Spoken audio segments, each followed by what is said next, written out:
Est-ce que l'un d'entre vous a une petite blague à nous raconter ? Oh, eh bien non. Non, À toi la parole.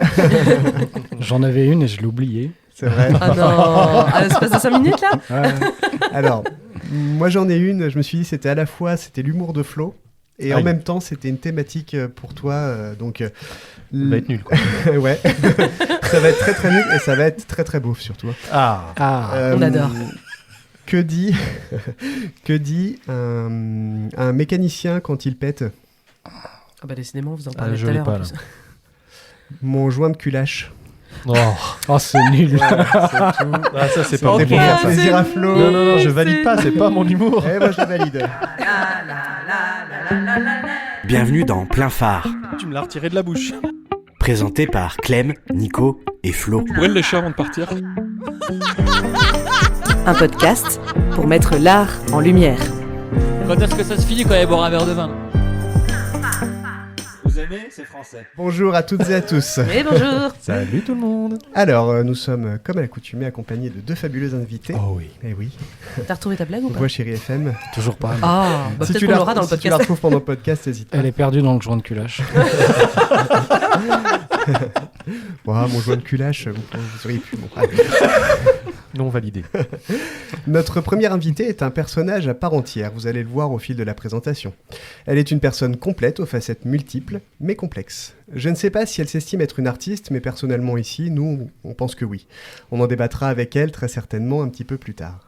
Faisons une petite rétrospective. Elle a 38 ans, l'âge où les projets sont solides, l'âge où l'on sait où aller et comment y aller. Elle partage sa vie avec une personne qui est jaune et qui attend, ce que j'ai compris.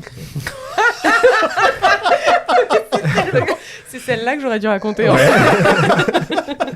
Depuis 17 ans, pour ceux qui n'auraient pas compris, s'appelle bien Jonathan. J'avais pas compris.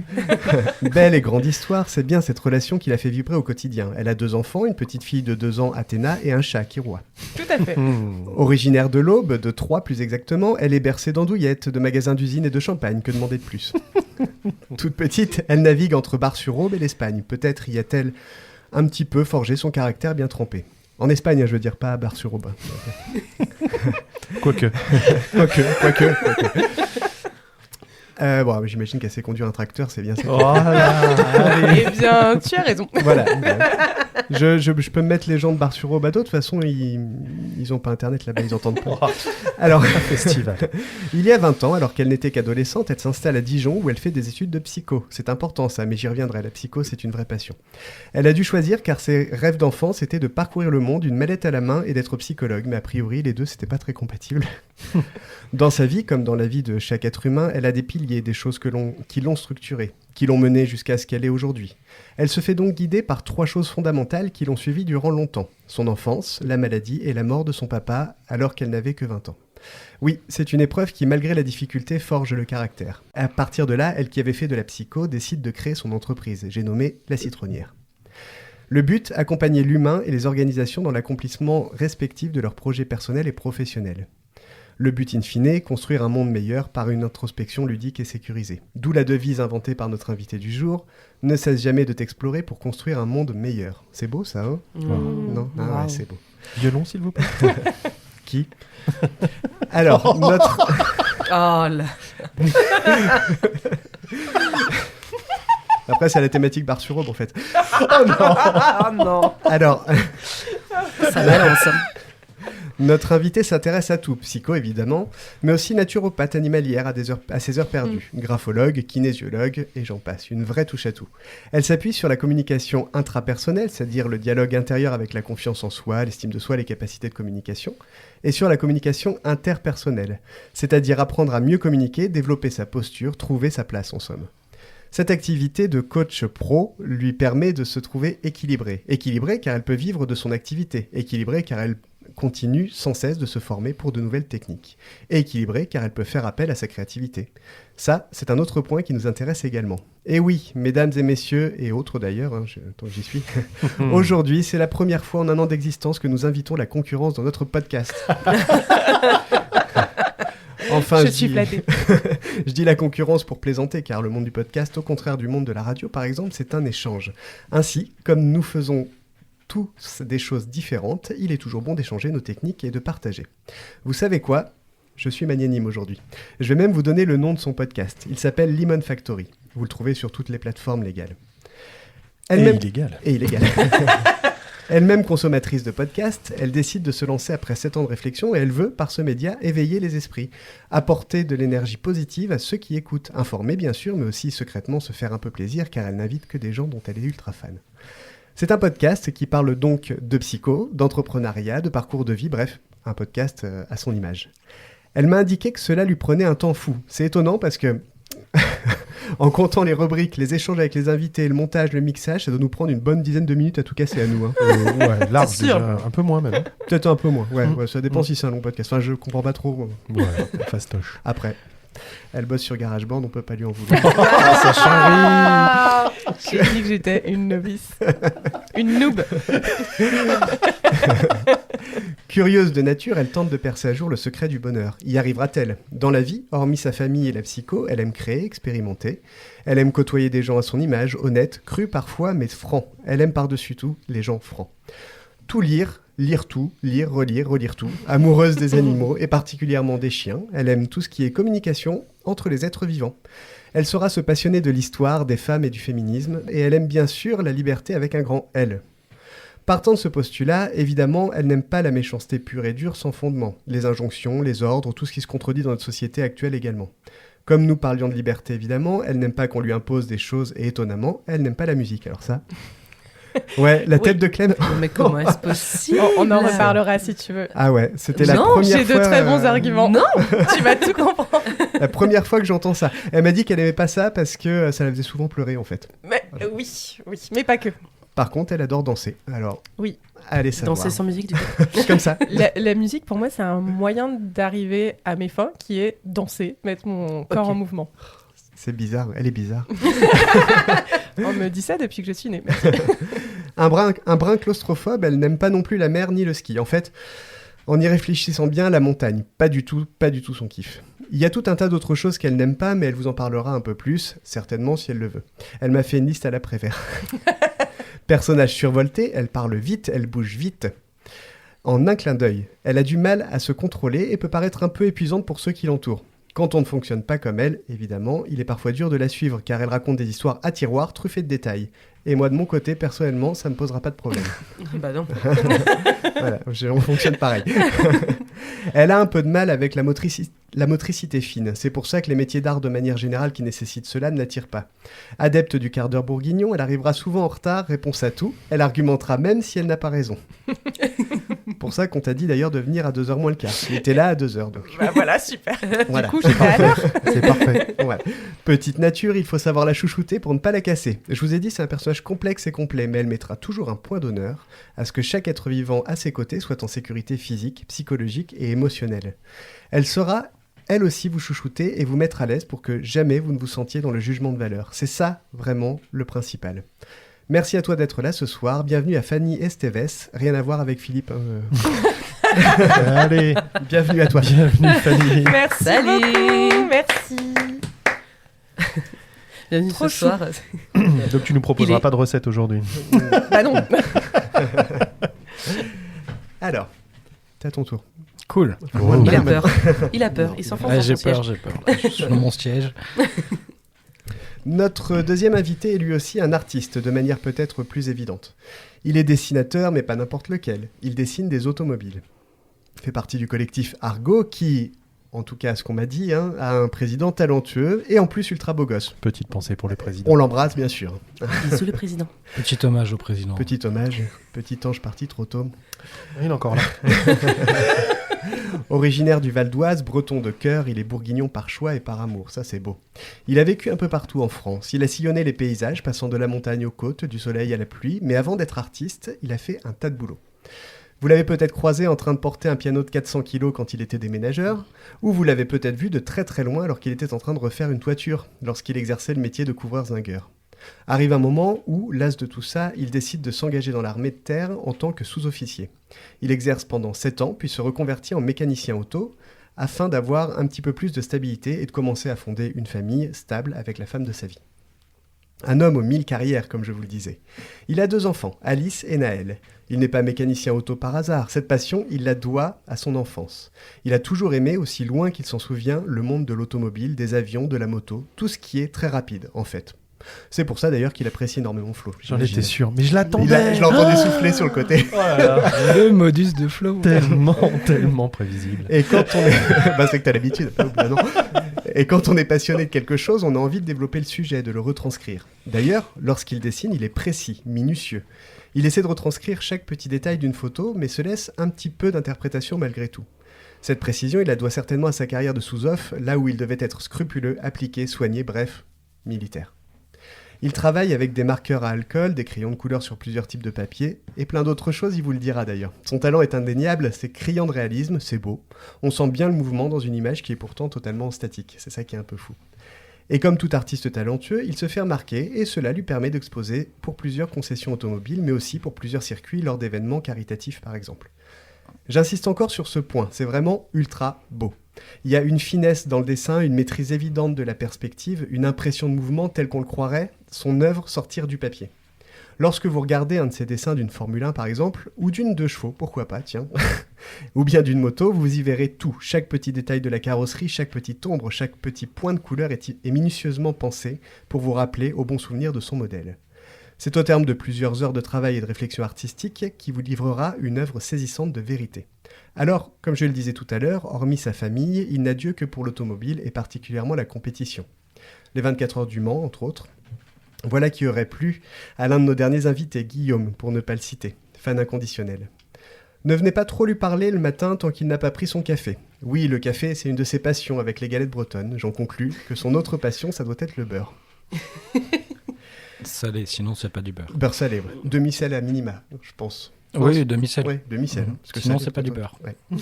Alors, ça c'est un vrai débat, mais moi je suis tout à fait d'accord. Je pense autour de la table, on est tous d'accord ? Oui.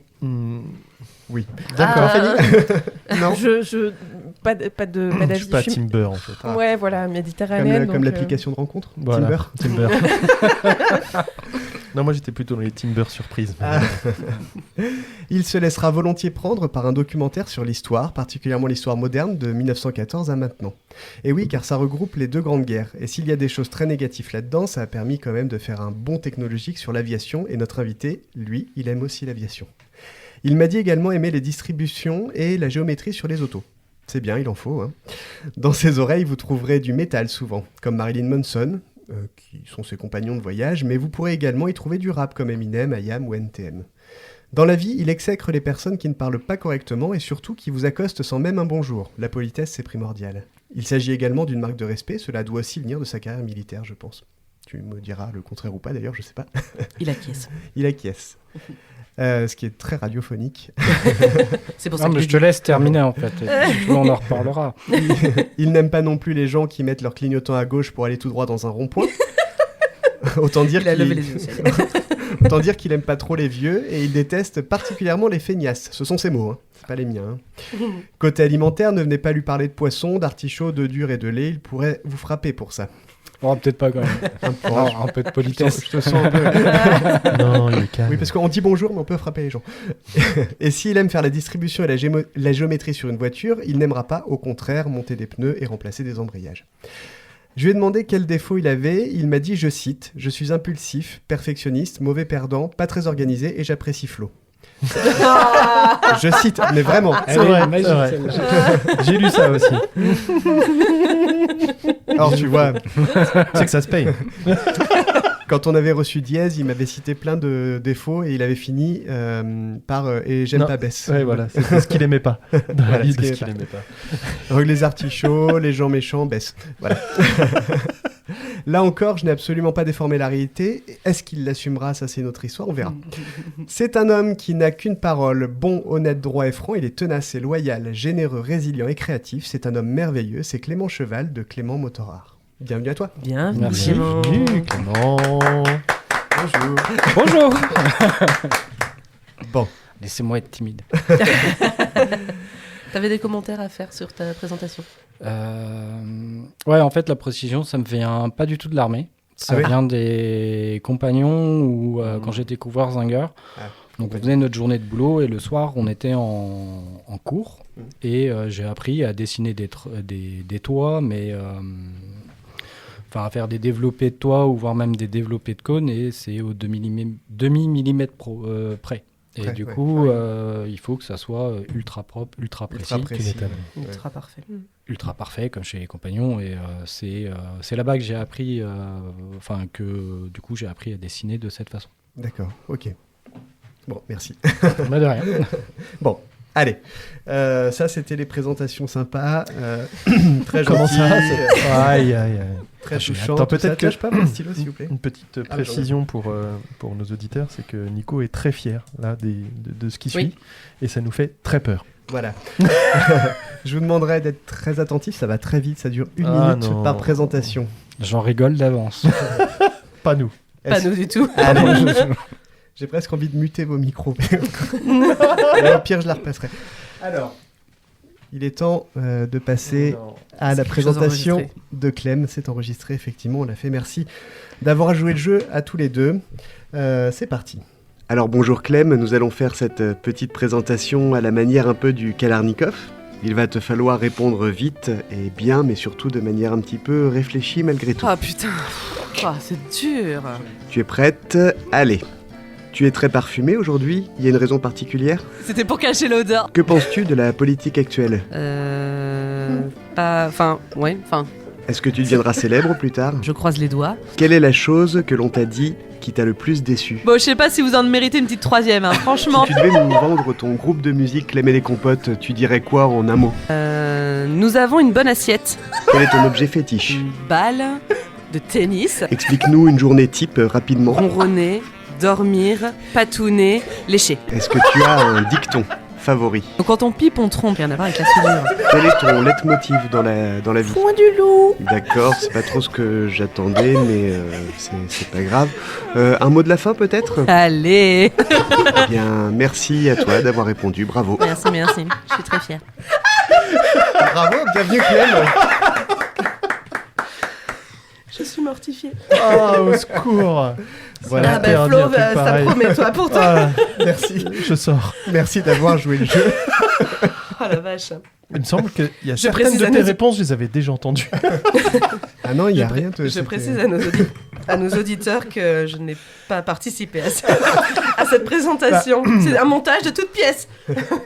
Au contraire de Flo, qui lui a participé purée. très volontairement, Ah non. je vous Ah, mon propose Dieu. d'écouter cette interview qu'on a enregistrée un peu en off. Oh mon dieu.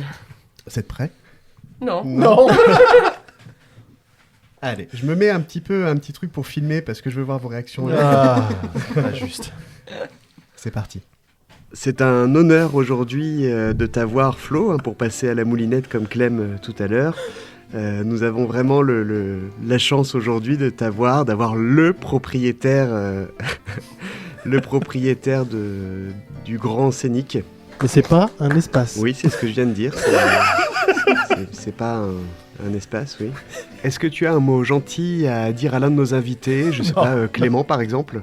Il le fera lui-même. Est-ce que tu as une particularité physique? J'ai une belle bourse.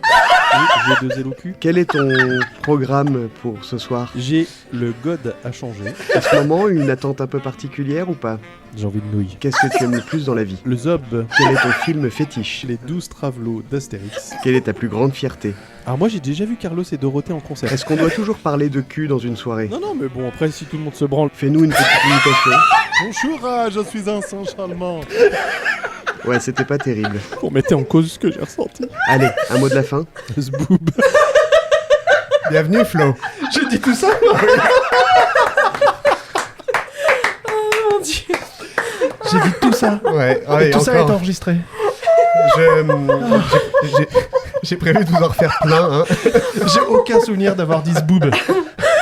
Non mais tu crois que moi j'ai souvenir d'avoir dit tout ça, non, mais... Alors que les 12 travelots Ah, d'Astérix, ça je je m'en m'en souviens. rappelle. Ça je m'en rappelle de celle-là. Oh mon dieu. Mais ça a dû te prendre un temps fou. Oui. On t'a dit moins de 10 minutes. Ça pour le coup. Incroyable. Merci beaucoup, Nico. Bah, de rien. Ça pour le coup, ça nécessite d'écouter tous les podcasts. Pour trouver la bonne réponse. Ah, Je- c'est Oh la hilarant. vache. J'en suis très très fier. Je crois que c'est la meilleure présentation Ah que j'ai oui, faite de vous de jusque-là. loin, de J'en très loin. pleure. Ah, merci. Bienvenue Flo. Merci beaucoup. Il aime rire, vous avez pu le voir. Jouer du piano, composer, l'automne aussi, bricoler, inventer, dormir sans les ronflements de sa femme, apprendre, regarder des séries, câliner ses 3 chats, rencontrer des gens, boire du café, bref, il aime la vie. Bienvenue à Nico. Bienvenue Nico.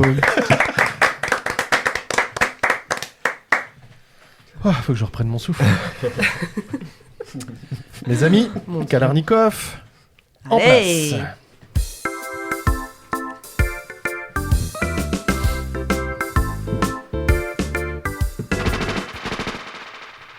Bon.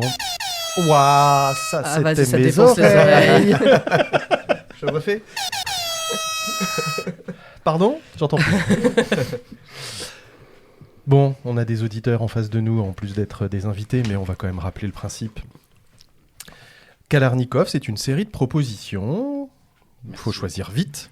Plutôt l'une, plutôt l'autre. Interdiction de me dire aucun, interdiction de me dire les deux. Donc Ah oui. vous n'avez pas le choix. Oui. Ok. Enfin, si, vous avez le choix, mais que deux. Que deux. Ok ? Désolé Fanny, t'es en face de moi. C'est toi qui commence. J'ai essayé d'éviter ton regard. Je Non, sais, C'est surtout ouais. que Clément est en C'est train de pas moi. mâcher, alors ça aurait été un peu bizarre. tu aurais voilà. dû prendre un gâteau. Voilà, comme ça aurait été à Clément. Tu es prête ? Jamais. Eh ben allez, c'est parti. On va commencer en douceur. Est-ce que tu es plutôt chien ou chat ? Désolé Kiki. Chien. Est-ce que tu es plutôt Minerve ou Athéna ? Bah, Athéna. Ah. Est-ce que tu es plutôt communication intrapersonnelle ou interpersonnelle ? Intrapersonnel, puisque ça commence par là. Coaching ou formation ? Formation. Plutôt créativité ou formalité ? Créativité. Podcast ou radio ? Podcast. Étudier le bonheur ou penser les plaies ? Étudier le bonheur.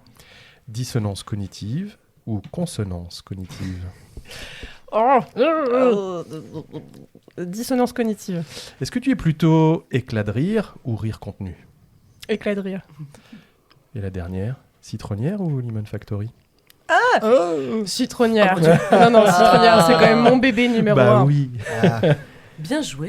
Ouais. Pas de Ouais, joker, aucun- pas de... Ah ouais, un, non. deux, Bon, il y avait aucun quelques des deux. évidences quand on parle de Minerve ou Athéna. Oui, Forcément. bah, quand t'as dit Minerve, j'ai pensé à une Minerve. Eh ben non. Non, t'as dit Athéna Ah, la après. déesse, ouais. Ouais, il veut que j'ai le cou coincé, je ne comprends pas. J'ai hâte d'avoir le deuxième choix. Alors, Minerve ou Athènes je sais pas. Pourquoi il me dit ça, le monsieur? Il est fou. Il me fait très peur. C'était pour les prochaines présentations pour que tu aies une bande son, tu vois. Non, ce qui est intéressant, c'est peut-être la communication intrapersonnelle ou interpersonnelle. Mhm. Nico en parlait déjà dans ta présentation. Est-ce que tu peux nous expliquer ton choix ? Oui, communication intrapersonnelle, ça va être le dialogue intérieur. Donc, qu'est-ce qu'on se dit, nos pensées, tout simplement. Donc, effectivement, si on peut avoir des pensées limitantes, si on peut avoir des pensées aidantes, si on a étudier ses biais cognitifs, savoir ce que c'est, quoi, pourquoi, comment ça fonctionne. Enfin, s'étudier soi, la communication intrapersonnelle, c'est vraiment s'étudier soi. Et comment on réagit face à un stimuli externe, c'est-à-dire un individu qui nous parle ou une situation.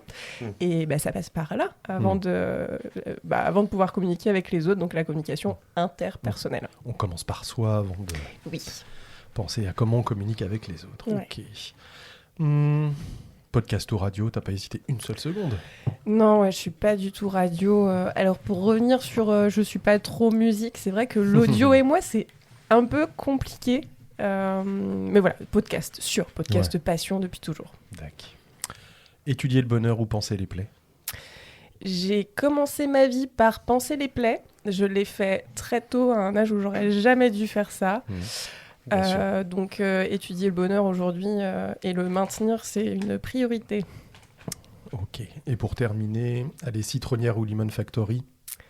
Citronnière, bien évidemment. C'est l'origine. Bah oui, c'est l'origine. C'est de là que découle Lemon Factory. Donc oui, c'est mon premier bébé. Clément, c'est à toi. Allez, Tu es prêt ? Il est chaud. Alors, est-ce que tu es plutôt sous les drapeaux ou sous les capots ? sous les capots. Plutôt breton ou bourguignon ? Breton. Plutôt voiture ou avion ? En voiture. Marqueur à alcool ou un crayon de couleur ? Marqueur à alcool. Plutôt speedy ou speedé ? C'est pareil. Pas le droit, pas le droit, pas le droit. Bah donc chez Speedé. Bah, ouais, Speedé. Ok. Plutôt distribution ou géométrie Mmh. C'est ce que disait Nico, hein, c'est ce que tu préfères. Mais faut faire un Distribution. choix. Distribution. Galette bretonne ou artichaut Galette bretonne. Plutôt corne ou popcorn Popcorn. Bonne réponse. Citroën ou Renault Renault. Est-ce que tu es plutôt Lucien Cheval ou Clément Cheval Clément Cheval. Merci beaucoup Clément. Bon, Lucien Cheval, hein, petite référence au dîner de con. Le dîner de con, le fameux. Voilà. Sous les drapeaux, sous les capots, le choix était clair, net. Sous les capots. Bah, sous les drapeaux, oui, j'en garde une certaine fierté. Après, ça demande quand même, il y a quand même beaucoup de contraintes à être sous les drapeaux. Et sous les capots, je l'ai fait par passion. Sous les drapeaux, je l'ai fait parce que j'avais dit que je le ferais et que ma vie, à ce moment-là, ça s'est présenté comme ça et que c'était le moment de le faire. Donc j'ai dit que je le ferais, je l'ai fait et j'en suis particulièrement fier. Breton, bourguignon, je sais pas, on revient pas là-dessus. Hein. Non, on va pas revenir dessus. Ah, mais après, si, je suis je bourguignon, il fallait qu'à un moment Non, je sois on ne moins revient parfait pas. que d'habitude, mais voilà. On ne revient pas dessus. Si, on y revient. Non. Bon. Voilà. Les Bretons sont les héros des bourguignons. Alors, question on enchaîne. Est-ce que, tu nous as dit aussi... Voilà. T'as une... Voilà. Voilà. Voilà, Ardine. T'as une hésitation entre voiture ou avion? C'est peut-être là où t'as eu le plus d'hésitation. Oui, c'est d'ailleurs. vrai. Ouais, les deux sont aussi cool et après, tu peux faire les deux te permettent d'avoir autant de sensations. Tu peux aller te promener avec un avion et aller te promener avec une voiture. Tu peux aussi Bon, faire facile. la course et avoir des sensations dingues avec les deux. Mais tu vois pas la même chose. C'est pas pareil. Et je pense que les deux sont totalement à part, même s'ils se rejoignent énormément, surtout en compétition. Et sur le coup, j'aime bien les deux, mais bon, c'est vrai que la voiture, ça reste le sujet principal. Ok. Puis peut-être plus accessible aussi, non? Je crois pas que t'aies d'avion dans ton garage. Oula. Mais il n'y a pas de voiture dans mon garage. Parce qu'il a pas de garage, en Ah fait. Au contraire de Fanny, qui a GarageBand. Running Allez, gag. dream. Gag. J'ai dit que j'étais une noob. Alors, on a une petite question à poser à nos invités. Donc, on a fini sur Clément, on va repartir sur Fanny, c'est la galanterie. Alors, Fanny, on voulait savoir, nous, ici, comment tu côtoies l'art au quotidien? Ok. Ça peut être dans la vie de tous les jours, pas forcément dans le métier. Comment tu ressens l'art, comment tu le côtoies au quotidien? Alors, l'art, pour moi, ça va être principalement autour de l'écriture, beaucoup. Ouais.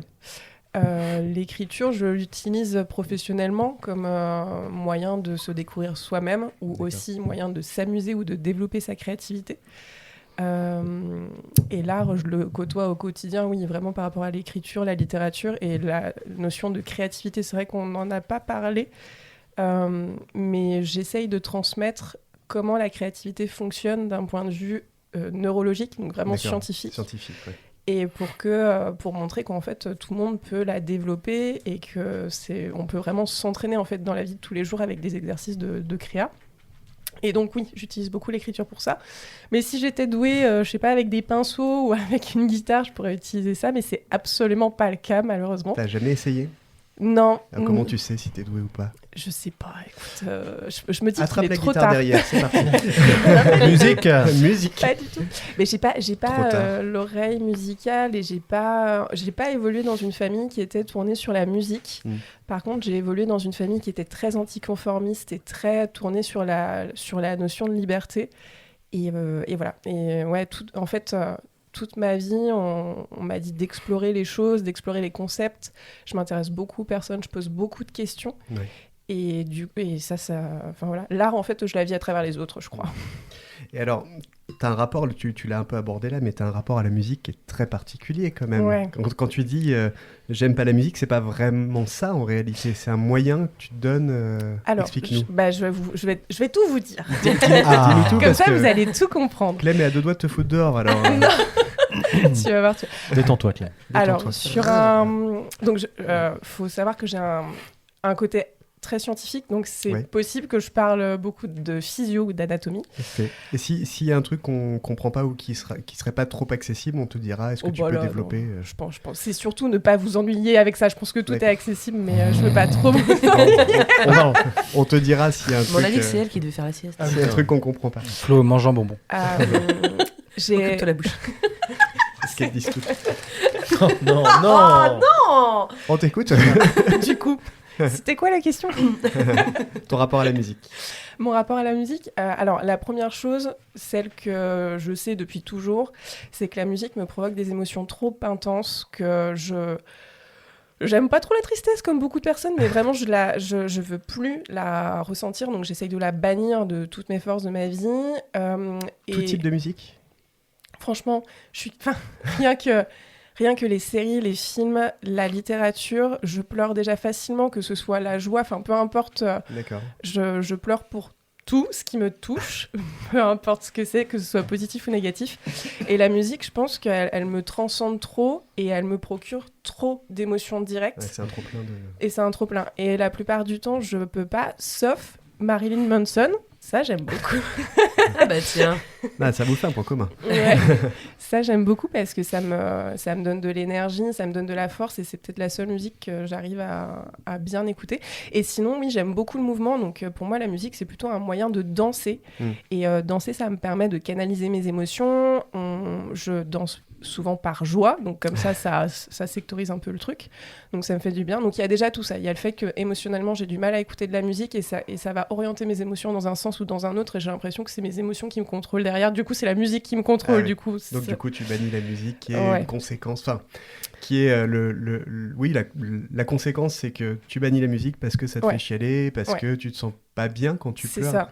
Parce que quelque part, s'il y a des musiques qui touchent plus que d'autres et qui te font pleurer, c'est peut-être parce que tu as besoin de pleurer, tu vois. C'est possible, mais la vie s'en charge déjà beaucoup sans que j'écoute de musique. Donc ça, après, je veux pas non plus dire que j'en écoute pas. J'en écoute, mais vraiment pour danser. Et du coup, c'est souvent les des serviettes musiques... de Patrick Sébastien, ça te fait pas pleurer. Voilà, ça, allez, on tourne à fond, quoi. Donc ça, et il y a pas longtemps, j'ai découvert aussi d'un point de vue physiologique que mon cerveau était fait de telle manière, donc j'ai quelques troubles du neurodéveloppement, j'ai été diagnostiquée tardivement, donc j'invite tous les gens, si c'est possible, à aller voir des psychologues, des neuropsychologues, à travailler sur eux, à aller voir des gens qui sont qualifiés et qui sont spécialisés dans leur domaine, qui ont fait des études post-diplôme de psycho. Et du coup, moi, je fais partie de celles et ceux qui ont été diagnostiqués tardivement sur des TND. Alors, tu vois, voilà, par exemple, TND. Des troubles du neurodéveloppement. Ok. Donc, il y a cette catégorie de troubles du neurodéveloppement, dont le TDAH, trouble de l'attention avec ou sans hyperactivité, le trouble du spectre autistique, les troubles des apprentissages, alors ils ne s'appellent plus comme ça, ils sont plus classifiés de la même manière dans le... Les 10. Les 10, exactement. Dyslexie, 10, calculi, tout ça. Ouais, il y a une nouvelle classification que je ne connais pas par cœur. Ouais. Ça change souvent en plus. C'est ça. C'est pas plus mal parce que la science évolue, donc elle fait bien les choses. Et donc j'ai été diagnostiquée pas plus tard qu'en 2022. D'accord. Et c'est tard, effectivement. Ouais, c'est clair. J'étais enceinte et j'ai eu des supervisions donc, professionnelles et notamment une supervision professionnelle auprès d'une neuropsychologue qui est spécialisée dans les TND que j'ai. Et en fait, on a parlé de la musique et effectivement, mon cerveau ne traite pas la musique de la même manière. Donc il y a aussi des raisons physiologiques qui font que... voilà. Et c'est d'ailleurs les raisons physiologiques qui impactent ma psyché, donc il a le fait que j'aime pas trop ressentir ça. Ça va, je t'ai convaincu. Ton cerveau ne traite pas l'information. Tu restes. Là, tu peux rester. Merci. Là, grosso modo, elle a dit c'est pas de ma faute, c'est ma maladie, voilà. tu peux rien dire. C'est bien pour ça que j'ai dit qu'elle restait. Voilà, tu merci. Tu peux non, mais j'en écoute quand même. Voilà. Quelle histoire. Oui. Incroyable. Alors, on reviendra un petit peu sur ces histoires de neurosciences qui sont très intéressantes, mais qui vont être plutôt développées dans la seconde partie. On va parler un petit peu de ta technique, de ce que tu fais, de comment tu le fais. Ouais. Mais je me le suis noté. Et j'avais une autre question qui était dirigée plutôt vers Clément. Aujourd'hui, Oh le regard. À quelle sauce je vais Que- te manger? penses-tu de la politique israélo-palestinienne de 1964 à 1987? Ah, me lance pas là-dessus. 86. Non, la question que j'avais, en fait, qu'on avait, c'était, on parle aujourd'hui d'art de tout, même d'art de vivre, d'être un bon parent, d'art de ce que tu veux. D'artichaut. D'artichaut. Ouais, d'artichaut aussi. Ouais. Est-ce qu'on peut parler d'art automobile? Et si oui, pourquoi, en quoi l'automobile ou l'aviation, ce que tu veux, d'ailleurs, tout ce qui a un moteur peut être un art? Mais tu peux parler d'art dans tout et n'importe quoi. C'est ce que je viens de te dire. Mais même, en fait, non, mais au-delà de l'automobile, alors en automobile, comment dire? Déjà, tu as le dessin des voitures, les formes, où on se rend pas compte qu'il y a beaucoup de critères d'homologation, que que les phares ne peuvent pas être à tel ou tel endroit. Enfin, tu peux pas mettre des phares en bas, il faut les mettre à une certaine Hauteur. Tu as des contraintes industrielles, donc ça c'est pour la voiture de tous les jours, où tu as quand même des designers qui arrivent à dessiner des voitures qui sont fabricables, homologables et plus ou moins agréables à vivre tous les jours en fonction des désirs, des désirs de chacun. Et après tu as l'art en compétition, où tu vas retrouver l'art dans le pilotage. On va citer des pilotes par exemple sous la pluie, Senna, Hamilton, qui vont plus loin que les autres, qui savent mieux gérer que les autres, et ça c'est unique. Pour moi on est plus sur de l'art. Et après aussi, par exemple en compétition, parce qu'une voiture de compétition, ça se dessine et puis ça se calcule, puisque ça doit... en gros, il faut que les flux d'air qui passent sur la voiture fonctionnent. Et tu as un artiste dans le domaine qui s'appelle Adrian Newey, qui a été grosso modo le meilleur ingénieur automobile de ces 30 dernières années. D'accord. Et eux, oui, c'est vraiment des artistes. Après l'art, comment te dire? Parce que je viens de me perdre, c'est génial. Toi, tu n'as Histoire jamais à tiroir. pensé à aller justement vers un métier de dessinateur automobile vraiment Alors pour une marque? si. Après, on m'a dit mes parents m'ont expliqué gentiment qu'ils n'avaient pas les moyens de me payer. Ça coûte cher. Ah ouais. Ah Puis ouais. c'est à Paris, faut pouvoir vivre à Paris, payer. Puis c'est des écoles privées qui sont pas sous contrat. Bien sûr. Ça coûte une fortune. Puis bon, après, mon petit frère a fait designer, lui. J'étais super heureux de voir ça. Un petit peu injuste. Ouais, un peu injuste. Après, j'avais dit que je dessinerais des voitures. Je l'ai fait. J'avais dit que je serais mécano. Je l'ai fait. J'avais dit que je serais militaire. Je l'ai fait. Parce que aujourd'hui, quand on voit tes dessins, ça ressemble beaucoup aux dessins de ceux qui designent vraiment des bagnoles. Ouais, quand on les voit, ça pourrait être un... La différence entre un designer où lui il donne une première intention. Oui, toi, tu vas au fond du truc plutôt. Moi, que je vais dans au le fond détail. et je vais chercher. Alors, je vais pas chercher à reproduire, c'est ce que je faisais au début. Maintenant, je le traduis. En fait, je traduis le détail. D'accord. Je traduis par besoin d'efficacité. Et puis, je pense qu'en le traduisant, tu y apportes plus ta patte qu'en essayant de recopier bêtement Oui. la photo. Ouais, ouais. Tu t'es déjà amusé à créer des véhicules qui n'existent pas? Imaginaire. Ouais, quand j'étais même gamin, j'en ai créé. Et j'en ai même construit avec des jeux de construction. J'ai retrouvé des photos absolument affreuses, mais Tu leur donnais des noms aussi? T'as un souvenir d'un nom d'une bagnole que tu aurais pu Non. nommer? Non. Non, j'avais pas donné de nom.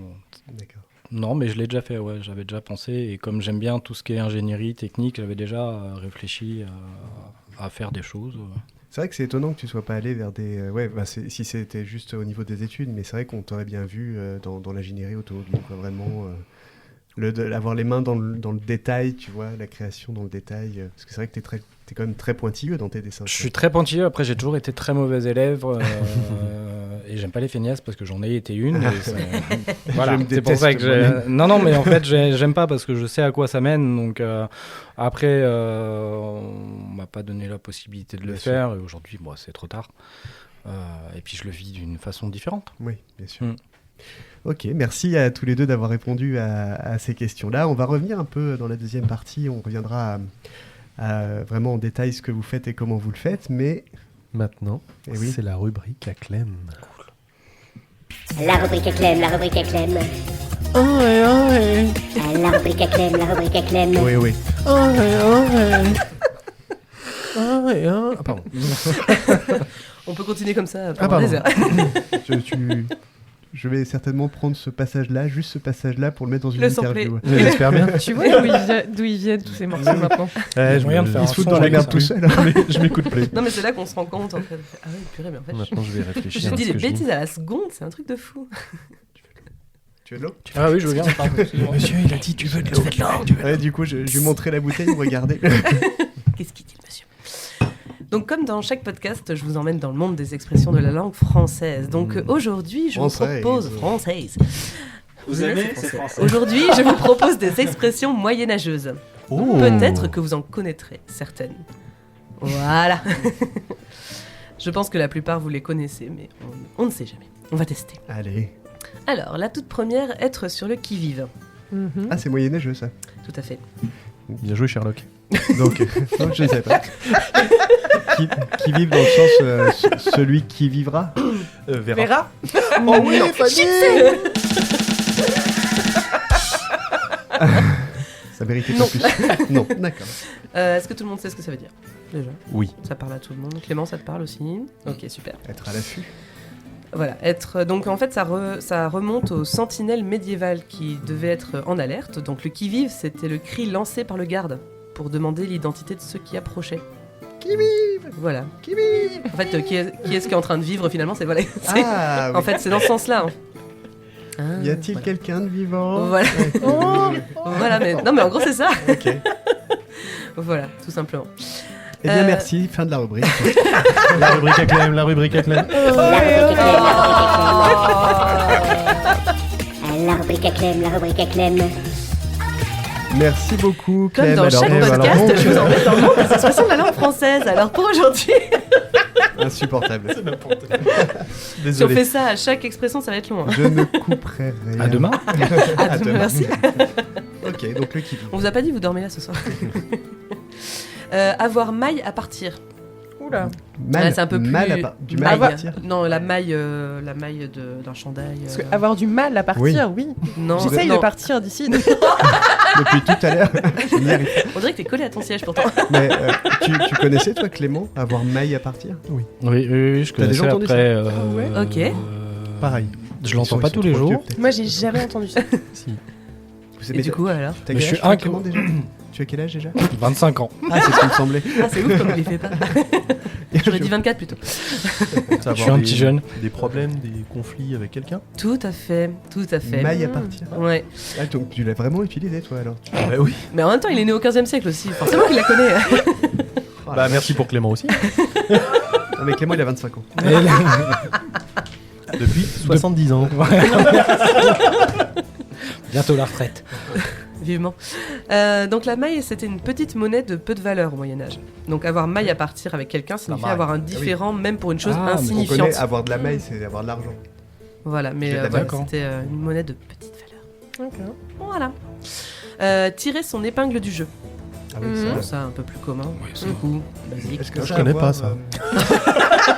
Est-ce que ça a à voir avec un vrai jeu? Tout à fait. Donc ça vient des jeux de société anciens, où il fallait retirer une épingle sans faire bouger les autres. En fait. Mikado quoi. Voilà. Donc du coup, elle symbolise l'idée de se sortir habilement d'une situation compliquée sans dommage. Ok. Faire ripaille. Ah ouais. ouais. Faire bonne chère, on y va, on fait ripaille. Clément, ça te parle peut-être un peu moins celle-là. Bah si, il ripaillait à l'armée. Ouais. Ah oui, tu m'étonnes. Si. Donc ça vient d'une abbaye en Savoie, en fait. D'accord. C'était le nom d'une abbaye Donc, qui français. était connue pour ses festins abondants. D'accord. Donc du coup, faire ripaille signifie festoyer de manière copieuse et joyeuse. Mange Mais bien, c'est le nom t'as de une- l'abbaye, c'est ça? C'est le nom de l'abbaye. L'abbaye Oui. de Ripaille. Voilà, tout à fait. Ça aurait pu être sitôt, on aurait dit on fait sitôt, quoi. C'est ça. D'accord, c'est marrant. Mais si tard. Oui, c'était un bide. C'était un bide, Gaston Bide. Je vous avoue que le bide est copyrighté maintenant, il n'y a que moi qui ai le droit de faire des bides. Très bien. Ok, faire ripaille, ça c'est intéressant. Se tailler la part du lion. Ouf. C'est- Ok, bah moi ça me parlait absolument pas. Ah, si. C'est se mettre pour moi, c'est se mettre dans une position qui t'est avantageuse. Ouais. C'est ça. Mm. Ouais. Tout à fait. Donc ça vient d'une fable d'Ésope où le lion, partageant un butin, prend la meilleure part pour lui-même. Cela symbolise donc l'action de prendre la plus grande ou la meilleure part pour soi. Mais C'est pas dans la réalité aussi où en fait c'est les lionnes qui vont chasser et c'est le lion qui bouffe tout. Ouais. Il me semble. Hein. Ouais, aussi, Clairement, bah oui, clairement, finalement, dans c'est- Et la... puis après il va faire la sieste. Voilà. Eh bien, merci. Parce qu'il a pris la plus longue part. La rubrique à Clément, la rubrique à Clément. Oh, et Oui, mais c'est vrai que ça a du sens. Effectivement, Ouais. les lionnes font tout le boulot. Mm. Ça, voilà, une société qui fonctionne bien. Fanny va me tuer.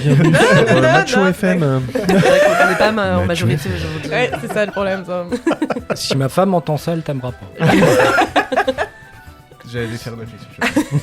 Il s'est arrêté, ouais, je t'ai vu. T'as fait.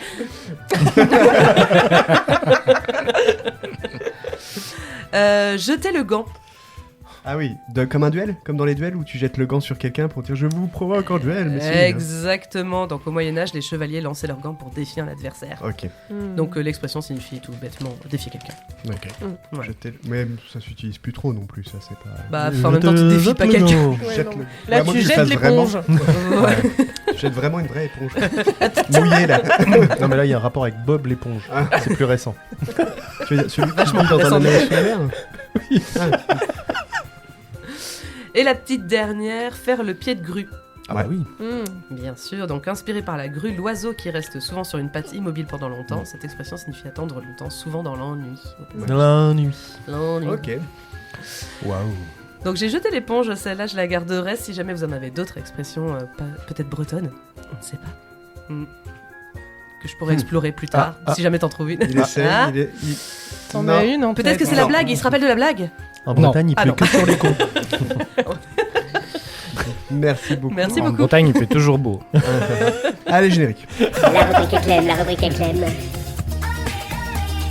La rubrique à Clem, la rubrique à Clem.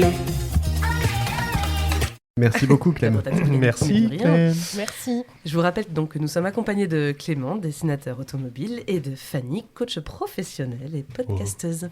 C'est précis. Podcasteuse. Et Tu aurais dit podcasteuse. Mais tu vois, je le dis très bien. Merci. Bon, et bien dans cette deuxième partie, on va parler, comme je vous le disais tout à l'heure, un petit peu plus de vous, de ce que vous faites et de comment vous le faites. Ah oui. Comme on a commencé par toi tout à l'heure, on va repasser sur Clément. Titre.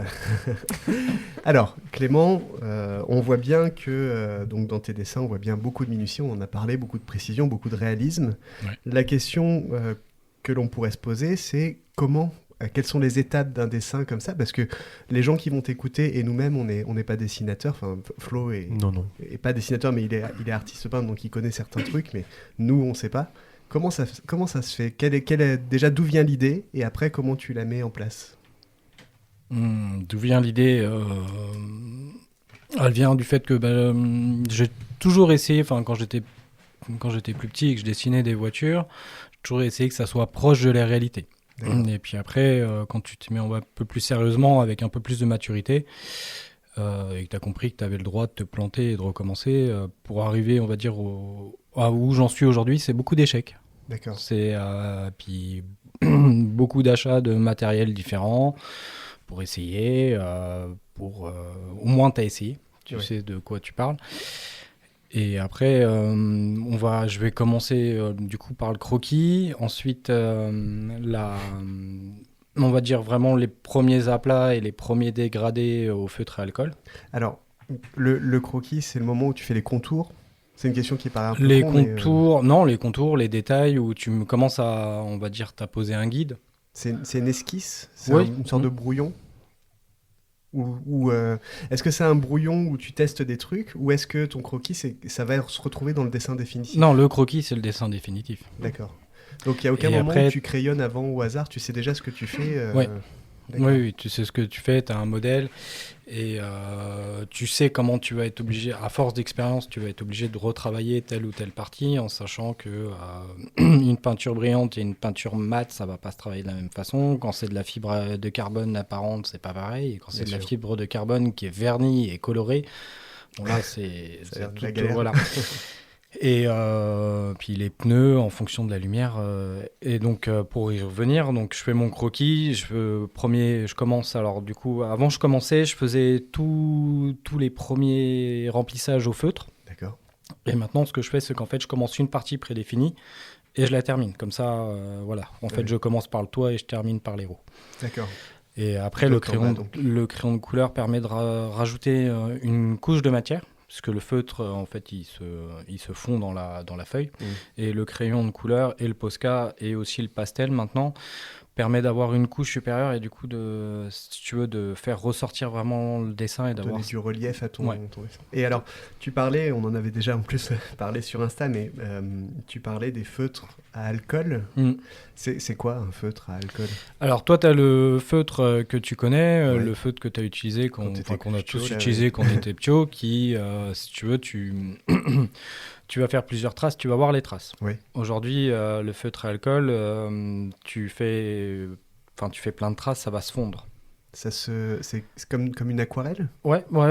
Ça peut être un peu comme l'aquarelle. En gros, ça se fond et ça permet vraiment de faire des aplats. Et tu peux mélanger les crayons entre eux et avoir des dégradés de couleurs. Et tu peux même superposer, alors en respectant un temps de séchage, pardon, tu peux assombrir des couleurs ou tout simplement les renforcer. En repassant dessus, en fait. Ouais. Mais du coup, ça fait s'il n'y a qu'une seule couche, ça fait j'imagine ça un peu des couleurs un peu pastel, pas très prononcées, du coup. Alors si, ça dépend aussi de la qualité de tes feutres. D'accord. Plus ils sont chers, plus ils sont de qualité. C'est vrai, ça, c'est véridique? Vu les dernières factures de feutres que... Oui, je t'assure que c'est vrai. C'est une question qu'on peut se poser aussi, ça. Est-ce que vraiment un artiste... Alors on sait qu'il y a des matériaux qui sont... Enfin, des marques qui sont plus connues, comme chez les dessinateurs, c'est quoi? Faber-Castell, je crois, les crayons de couleur qu'utilisait Schema, par exemple. Et on sait qu'ils ont tendance à dire ça fonctionne mieux, mais est-ce que vraiment il y a une telle différence entre un truc moyenne gamme et un truc haut de gamme? Oui, tu as une différence de pigmentation, tu as une différence de facilité de travail. Et après, moi, les Faber-Castell, je les utilise uniquement pour faire du détail, parce que pour faire des aplats, en fait, ils laissent énormément de marques. Et je vais utiliser des Prismacolor qui sont encore plus tendres et que tu peux fondre plus facilement. D'accord. Mais...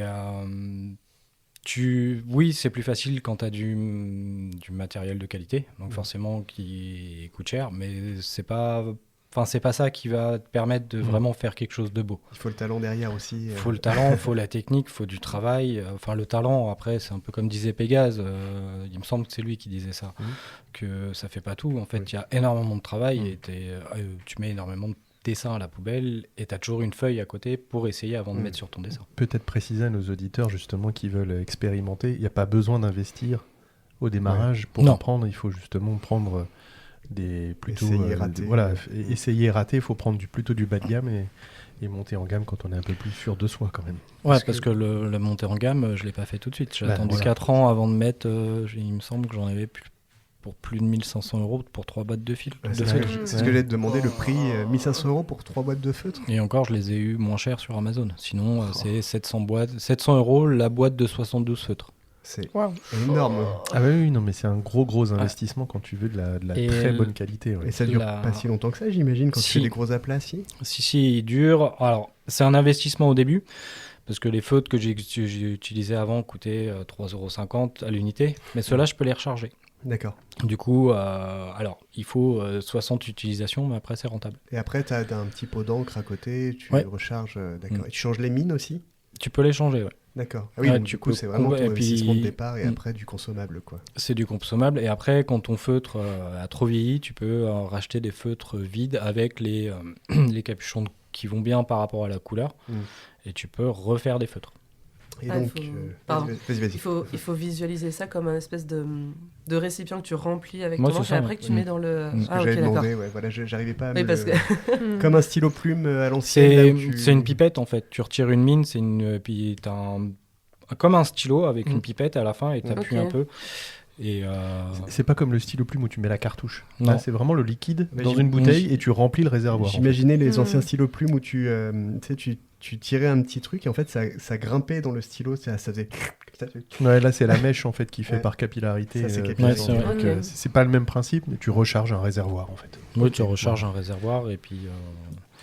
Donc t'as fait ton croquis, ensuite tu fais tes aplats au feutre et après, donc tu disais, tu fais crayon de couleur, Posca et Posca, le Posca en dernier. Donc le Posca, pour rappel, pour Alors ceux oui, qui ne c'est quoi sauraient pas, c'est ces espèces de gros feutres là qui font avec de la peinture à l'eau dedans. de la peinture à l'eau, qui font des traits bien épais. Enfin, c'est Tu super. peux avoir des traits très, très super fins aussi. Et tout ça se mélange sans faire une Non, il bouillie faut- de couleurs. Non, justement, faut respecter certaines étapes. Tu peux pas, par exemple, si tu peux le faire, tu peux remettre du feutre sur des crayons de couleur, mais ça se passe mal. Et après le Posca, faut vraiment y aller doucement parce que suffit que tu passes ta main et que ça ne soit pas sec. Ça bave. Ça bave et puis pour le retirer. Après le mieux, ça reste de. On t'entend, Fanny.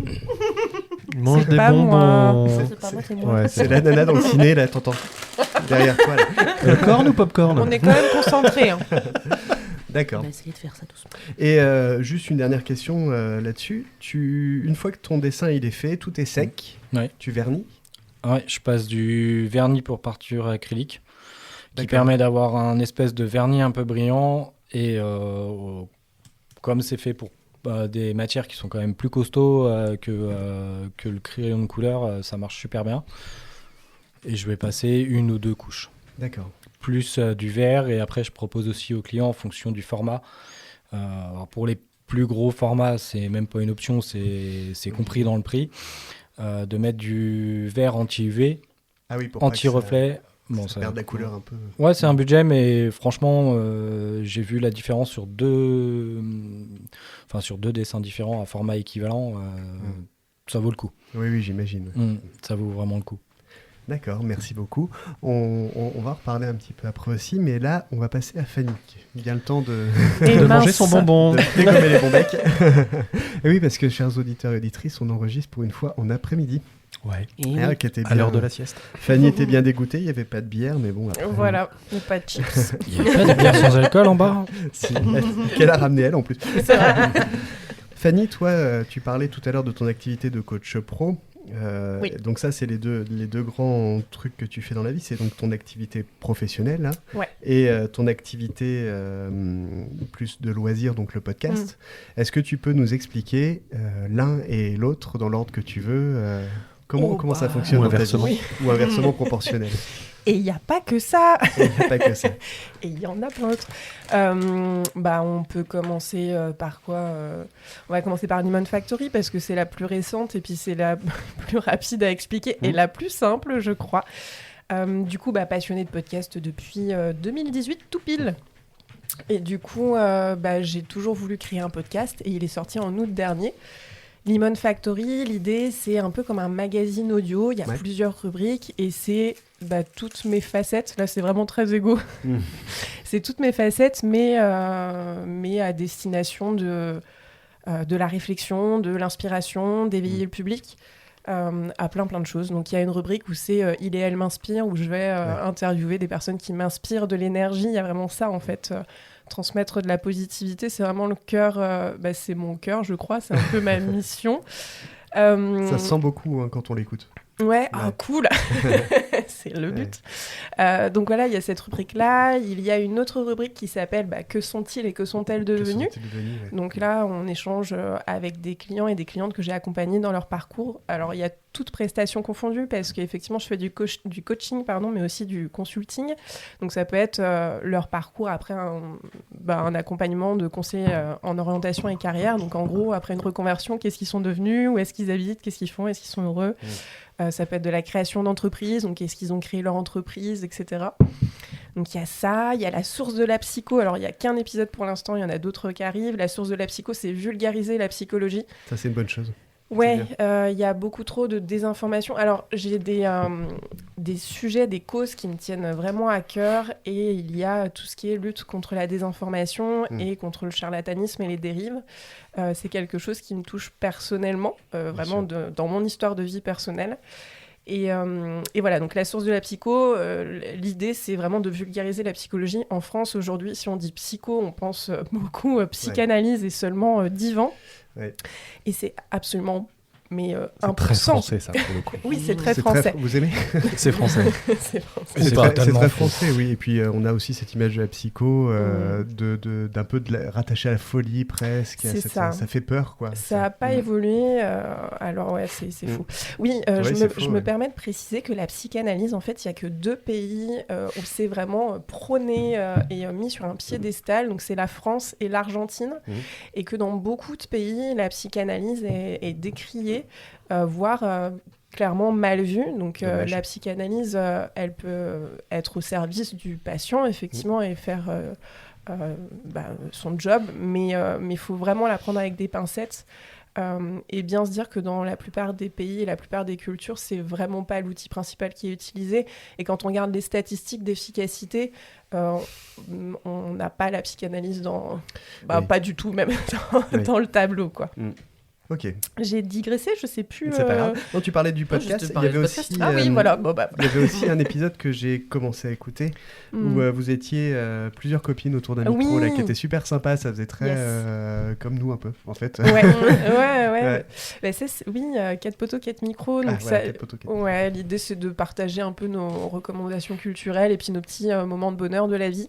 Donc voilà. Mais en gros, je crois c'est un bébé podcast. Il y a 7 épisodes pour l'instant. Il faut savoir que j'en ai 12 en stock déjà d'enregistrer, mais j'ai pas beaucoup de temps pour monter. Et quand puis, on monte sur GarageBand en même temps, ça prend un temps. Il nous le resserre. C'est des blagues bien particulières. Il y a que les gens qui connaissent bien qui font.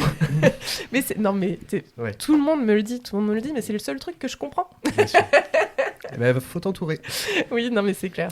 Et puis, donc voilà, Lemon Factory, c'est mon podcast récréatif, on va dire, et informatif, qui découle de la citronnière. Enfin, qui est relié, pas qui découle, mais qui est relié du coup à la citronnière. Ton activité pro, donc le nom de ton entreprise. Ouais, le nom de mon entreprise. Alors, comment me décrire ? C'est un truc de dingue. Alors déjà, comment on pourrait... qui peut venir te voir ? Dans quel contexte ? Yes. En gros, les particuliers, les entreprises, les organisations. Donc en fait, tout le monde. Tout le monde. Voilà, sauf bien évidemment les enfants et les adolescents. Ouais. Si c'est dans le cadre du conseil en orientation, donc de l'orientation des jeunes, oui, je peux avoir ce public-là, mais à partir de 17-18 ans. Bien sûr. Mais voilà, sinon, au final, tout public et tout type de structure. Et donc, c'est pour tout ce qui va être développement personnel et développement professionnel sur les sujets sur lesquels je suis compétente. Donc, ça, c'est difficile parce que... mes sujets d'expertise sont éclectiques, mais ils vont pas partout non plus. Ouais. Donc, il n'y a qu'un entretien préalable ou un échange avec moi, je vais pouvoir vous dire, non, ça, c'est pas de mon ressort du tout, c'est pas dans mes compétences. Okay. Et donc, pour cela, j'utilise 3 postures différentes. La posture de coaching, donc avec le coaching professionnel, on va aller sur des thématiques pro, du monde pro. La posture de coach de vie, coach développement personnel. Et sur cette posture-là, pour moi, c'est très, très simple. Je vais sur des sujets qui touchent la communication intrapersonnelle. Ouais. Donc, c'est vraiment confiance en soi, estime de soi, poser des limites, savoir dire non, s'affirmer, trouver sa place. Voilà, ça va être ça. Pour moi, tout ce qui est gestion des émotions, gestion du stress ne m'appartient pas. C'est pas dans mes fonctions.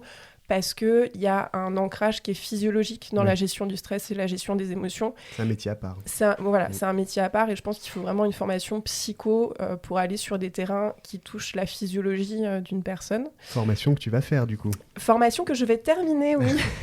Que je vais terminer. Alors j'espère être prise l'année prochaine en M2 de psychologie sociale du travail et des organisations. Oui.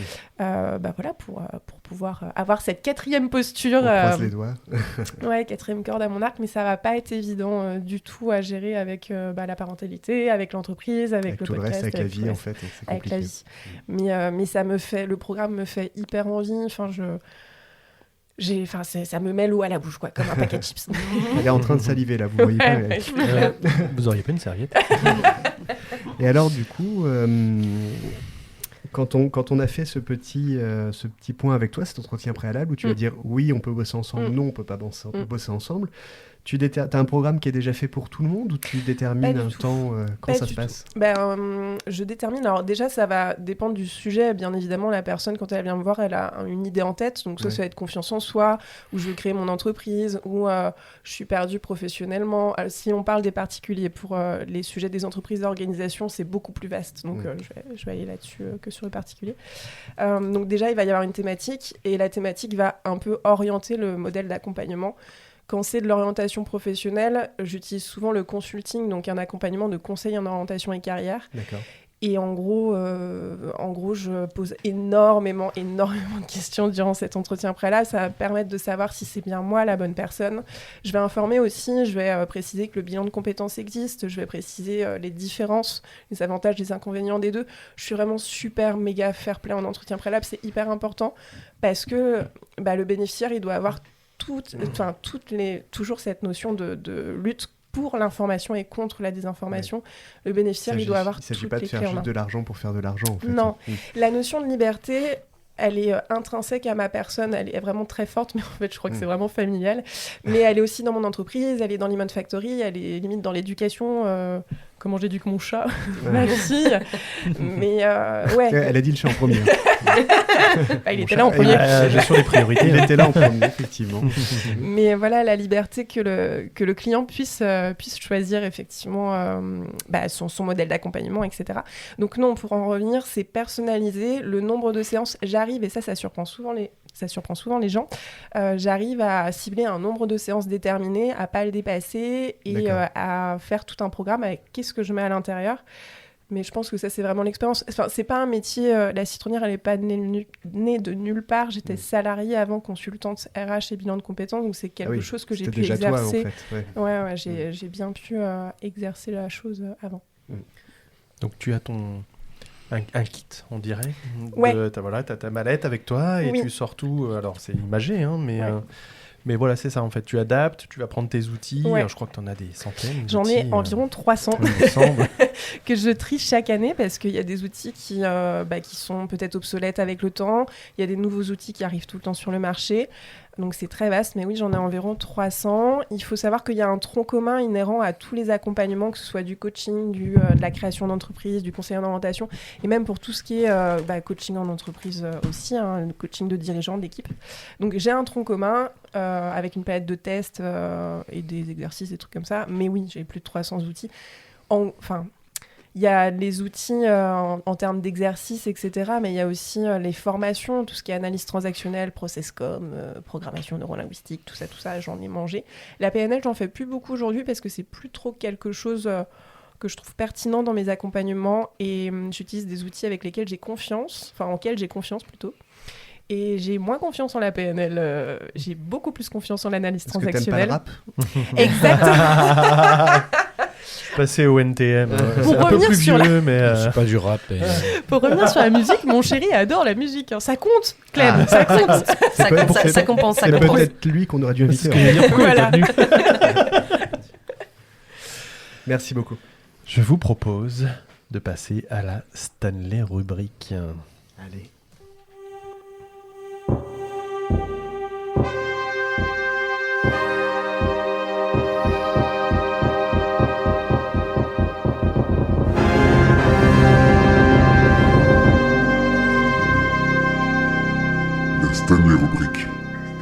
Alors, on parlait tout à l'heure de Clément, qui aime beaucoup les documentaires et particulièrement de 1914 à aujourd'hui. Et il est vrai que la guerre est au cœur de l'histoire de l'homme avec un grand H, malheureusement. On va se marrer. Alors, chaque année, encore aujourd'hui, c'est à peu près 60 conflits qui éclatent et qui finissent en guerre ou en guérilla. Donc, dont plus de la moitié qui sont souvent en Afrique. C'est pas rien. Oh, c'est énorme. Le monde n'est plus jamais en paix depuis des centaines d'années maintenant.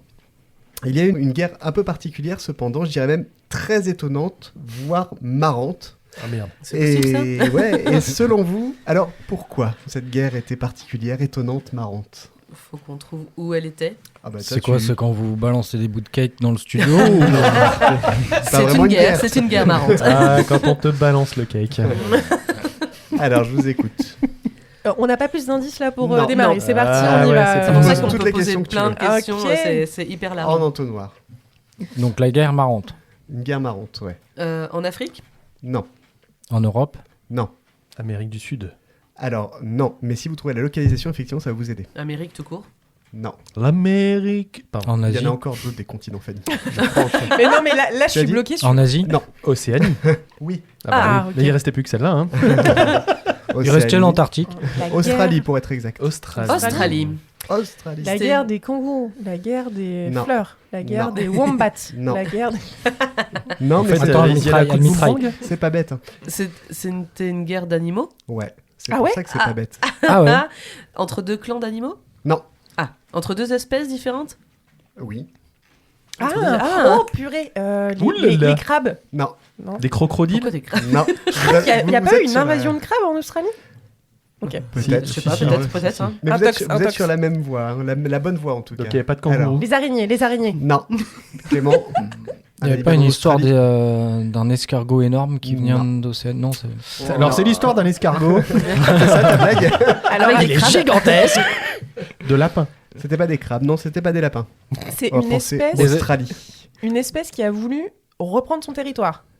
en quelque sorte. Ok. Et une Est-ce- guerre marrante. Est-ce que c'est une espèce qui est que en Australie ou on peut la trouver ailleurs? Particulièrement en Australie. Ah. Un peu comme les kangourous. C'est pas une histoire de koala? Non. Ouais, merde. Mais il y a Merde. quoi à part des kangourous, des wombats, des araignées, des crocodiles? Non, il l'a déjà dit, Flo, c'est pas Mais il y a ça. plein de trucs Mais- chelous en Australie. Mais C'est de un, ouf. c'est Des un serpents continent de dingue. Non. Alors, si ça peut vous aider pour ceux qui me connaissent un peu, c'est un animal que j'adore. Je trouve vraiment très drôle. Singe. Le panda? Non. Ah non, en Australie. Oh, pas en- Qu'est-ce Mais non, mais je cherche un annuel que Ah oui. t'adores. Le fameux panda Le fameux australien. panda australien. Non, mais je cherche Je un annuel vous que ai t'adores. décoté un petit panda australien, les gars. Ah, bah ça se trouve, il y a une espèce là-bas qu'on connaît pas, ça va. C'est hein. vrai, ouais, ouais. Un animal que tu adores Un en chat. Australie, Non. qui est mignon. Pensez, allez-y Un chien sur un. Les capybaras. Non. Oh, Mais c'est vrai que c'est un animal que j'adore. Là, je fais tout Capybara. je fais tout mon livre C'est des- pour enfants. Ce n'est pas un mammifère. Un poisson. Ce n'est pas un poisson. Tu adores cet Des animal. oiseaux, alors. Ah, c'est un oiseau. Oh. Ah, un oiseau. Qu'est-ce que t'aimes comme oiseau? Des chauves-souris, des méga chauves-souris. C'est pas un Il oiseau. aime pas les chauves-souris. C'est pas un oiseau. C'est un mammifère, le chauve-souris. Je connais pas tant bien mon livre des animaux. C'est un oiseau qui vole pas. Ah, Le une poule. dodo. Le dodo? Quoi? Non. Non. Le non. pingouin? Non. Il n'y a pas de poule. pingouin en Australie, Clément. Moi, je sais pas. Ah, tiens, tu vois, voilà. Non. Un oiseau, une poule. Non. Non, ça a déjà. Plus gros. Beaucoup plus gros. Plus gros Le qu'une poule. ouïouï. Tu connais le ouïouï? Non. Ah oui. Ceux qui sautent les clôtures et qui. Non, c'est celui qui. C'est un oiseau qui a des très très grosses testicules. Eh ben, c'est ça, quand il Et- saute les clôtures, il se fait oui. Alors c'est quand il atterrit. Ah, Il fait quand ouïouï, ça ouïouï, ouïouï, ouïouï. Pardon. Ouais, moi, j'avais fait la variante. Clément, est-ce que ta blague était de cet ordre-là? Désolé. Ça Il est s'entend pas, mais dépité, il rigole. Clément. Il est dépité. Alors, c'est un gros. Qu'est-ce que vous connaissez Ça comme, parlait d'animaux. comme Un gros dindon. oiseau Un qui émeu. vole Un pas? émeu. Oui. Oh purée, je l'ai. Un émeu. Alors, c'est une guerre entre. Donc là, vous avez le premier camp, les émeux. Le deuxième, c'est quoi? Les autruches. Non. Oh. Ah. Les émeux Des contre qui? oiseaux aussi? Non. Des humains? Oui. Contre Oh des non. humains. Allez, je vous explique. Oh, Mimi à chaque fois. Il s'agit de la Grande Guerre des émeux qui a eu lieu en Australie à la fin de 1932. Ah, c'est pas Ah vrai. ouais, 32. Ouais. Elle répond aux Ah, je m'en rappelle préoccupations maintenant. de la population du district du Qui était Campion concernant le nombre d'émeux vivant dans la région, qu'elle affirmait pris de folie. Les émeux, en effet, s'amusaient à saccager les récoltes, les fermes, attaquer les gens, etc. Pour essayer de réduire la population des émeux, des soldats du régime royal de l'artillerie australienne emploient des mitrailleuses, ce qui conduit les médias à adopter le nom de guerre. 2 campagnes de destruction successives qui menèrent à 2 défaites de l'armée australienne. Mais non. Non, c'est une Mais histoire oui. qui m'émeut. Oh, bien Il joué. il ne faut jamais sous-estimer son adversaire. D'ailleurs, à la suite de ces 2 échecs, les émeutes devinrent de plus en plus incontrôlables. La population demanda une nouvelle intervention de l'armée, mais le gouvernement australien refusa et n'intervint plus jamais. Oh là là. Pour remettre un peu de contexte, on parle quand même d'une armée de 20 000 émeux, qui migrent comme chaque année vers les Wow. littoraux après leur période de reproduction. Le 2 novembre 1932, l'armée est déployée car on avait aperçu une 50aine d'émeux sur place. L'armée veut tendre une embuscade, mais au moment de tirer sur les oiseaux, ces derniers se dispersent et les prennent à revers. La vache. Mais La- ils ont une technique en plus. L'armée arrive cependant à en tuer quand même une douzaine. Ah Oh oui. là là, c'est tout. Avec des mitrailleuses, c'est efficace, dis donc. Bah ouais, et tu sais pourquoi ils en ont tué qu'une douzaine? Parce qu'ils savent pas viser. Non, parce que la mitraillette s'est enrayée après.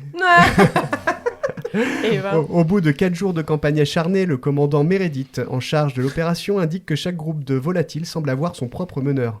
Un grand oiseau à plume noire de 6 pieds de haut qui surveille pendant que ses camarades effectuent leur travail de destruction et qui les avertit quand l'armée approche. C'est pas vrai. C'est fou, hein.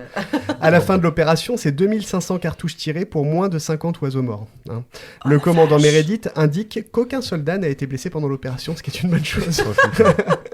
Mais après la première tentative, les émeutes continuent de dévaster les champs et c'est ainsi que le 12 novembre, l'armée revient, ce que je vous disais. Hein. Les soldats décident cette fois-ci d'y aller avec des grands moyens.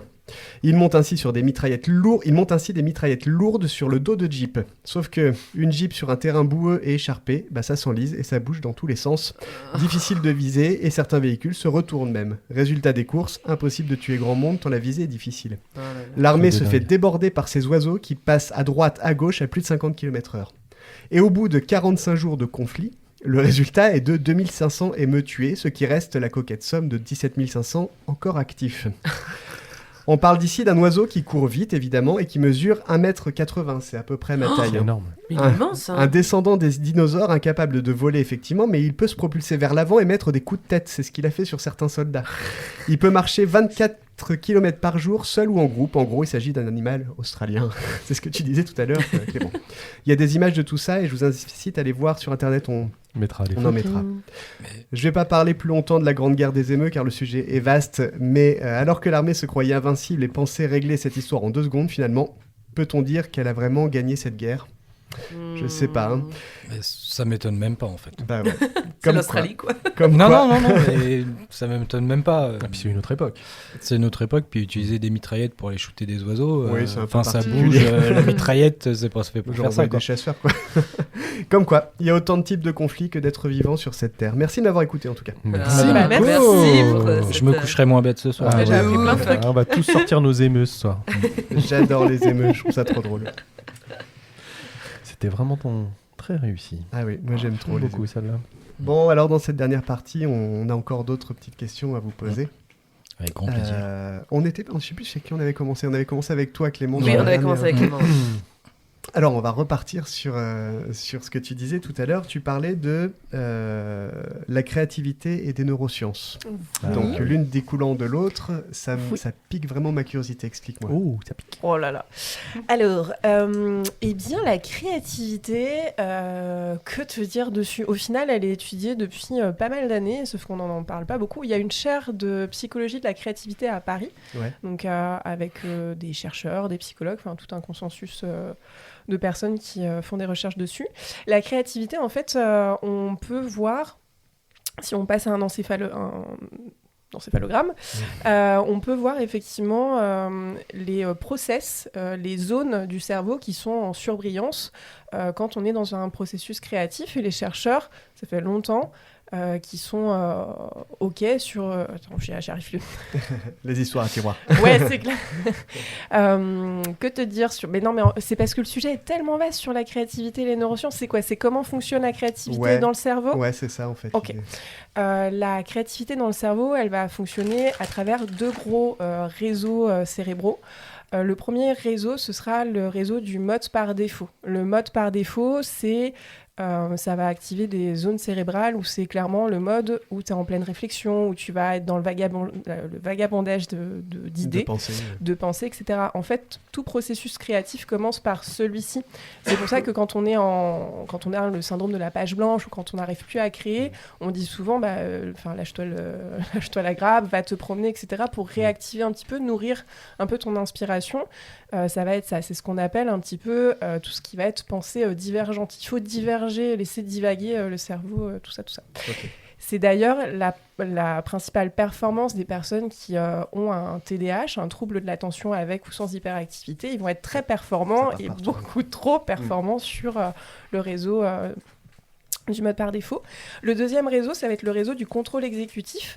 Et donc ça, c'est la deuxième procédure dans un process créatif. Une fois qu'on est en pensée divergente, donc on s'est inspiré, qu'on vagabonde vraiment dans nos pensées, le réseau du contrôle exécutif, lui, il va sélectionner les meilleures réponses, les meilleures solutions pour ton process créatif. On apparente souvent une procédure de créativité à une problématique. En réalité, D'accord. quand on crée quelque chose, on a un problème de base et on va aller chercher des solutions, peu importe le médium que tu vas utiliser derrière. Et donc voilà. Marrant ça. Ouais. J'ai jamais vu ça comme ça. On Donc- peut avoir tout un tas de problèmes. Bah, j'évite beaucoup d'utiliser ce mot-là, mais en réalité, tout n'est que créativité, c'est ça qui est dingue. Enfin, on est là pour ça aussi, mais Ouais. c'est ça qui est absolument fabuleux. Tout est problématique entre guillemets, mais avec une polarité neutre. Hein, c'est pas positif ou négatif. Tout c'est est pas... sujet à création. En fait. Tout est sujet à création. Donc, le contrôle exécutif, ça va être effectivement de sélectionner les meilleures réponses dans un contexte donné, adapté à ta problématique. Ok. Et pour le contrôle exécutif, c'est là où, par exemple, les personnes qui vont avoir un trouble de l'attention avec ou sans hyperactivité, ils vont être moins performants parce que ça va être plus difficile de canaliser, de se concentrer pour sélectionner. Ça part dans tous les sens. Voilà. Et donc ça, c'est ce qu'on appelle en psychologie le process de pensée convergente, justement. Donc pensée divergente, je m'inspire de tout, je vais choper des trucs à droite à gauche. Pensée convergente, je converge vers la meilleure idée. Ok. Et il y a plein d'autres, je me dépêche vite fait, mais il y a Non, plein vas-y. d'autres psychologiques sur lesquels on peut appuyer et développer du coup sa créativité pour le coup. Alors tout ça, c'est... vous connaissez ce qu'on appelle la plasticité neuronale, Oui. avec l'activation neuronale. Donc ça, c'est vraiment le fait de créer de nouveaux... Ils se créent vraiment de manière très nouvelle, ils naissent dans notre cerveau. De nouveaux réseaux, et effectivement, plus on va faire quelque chose, plus on va être fatigué, on va apprendre, ça va nous puiser de l'énergie, mais plus on va créer une... Criser aussi, hein, peut-être. Criser. Plus on va créer de nouvelles connexions et des grosses autoroutes, et plus on va être performant. C'est aussi pour ça qu'on a plus de talent dans un domaine qu'un autre. Et donc, voilà, on va avoir la pensée divergente, la pensée convergente, on va avoir la flexibilité mentale. Ça aussi, c'est un réseau, ça appelle à plusieurs réseaux dans le cerveau. Et donc, pareil, on peut s'entraîner à la flexibilité mentale, on peut s'entraîner à l'association d'idées, on peut s'entraîner à la pensée inversée. Enfin, il y a tout un tas de process comme ça. Mais pour de vrai, c'est passionnant. Clément, est-ce qu'il y, Dis-moi en tout. il y en a un de vous deux qui a une question pour Clément, sinon j'en ai déjà une. Vas-y. Flo, il a On toujours plein de rebondira. questions, mais On rebondira. il n'ose pas les poser. Est-ce que tu as un type de modèle favori? Qu'est-ce qui te fait vraiment kiffer quand tu dessines, quoi? Ou qu'est-ce que tu aimerais un jour dessiner, peut-être? Que tu n'as pas encore fait. Ah, j'ai dessiné tout ce qui me plaisait, Mhm. en grande partie. Après, tous les types de modèles. Après, il y a encore énormément de modèles particuliers que je veux dessiner, et il y en a des nouveaux tous les ans. Mhm. Après, si peut-être revenir au bateau, il y a des choses à la marine de guerre, et puis potentiellement à la marine de compétition aussi. D'accord. Parce que c'est des sujets que j'ai pas traités. Revenir à l'aviation, on va dire au premier pas de l'aviation. Parce que là, je passe sur quelque chose de quand même très différent. Et après, en automobile, il y a tellement de voitures à dessiner que... Est-ce que tu fais des nus d'automobile? Ça n'existe pas, peut-être, je sais pas. Je suis très j'attends, novice. j'attends d'avoir Flo tout nu sur son module. Justement, j'avais une question à te poser. Si tu as un client qui vient te voir et qui te demande de dessiner un modèle qui, toi, ne te parle pas, est-ce que tu acceptes ou est-ce que tu dis non, là, franchement, ça, je peux pas, j'ai pas envie, quoi? Ah, il y a des limites quand même. Par exemple, tu arrives quoi la avec tous les gens qui ont... Alors, dans le milieu de l'automobile et de la passion automobile, avec des guillemets, il y a un peu une guéguerre entre les mecs qui tournent à l'essence et les mecs qui tournent au diesel. Voilà. Alors, je roule au diesel tous les jours par économie.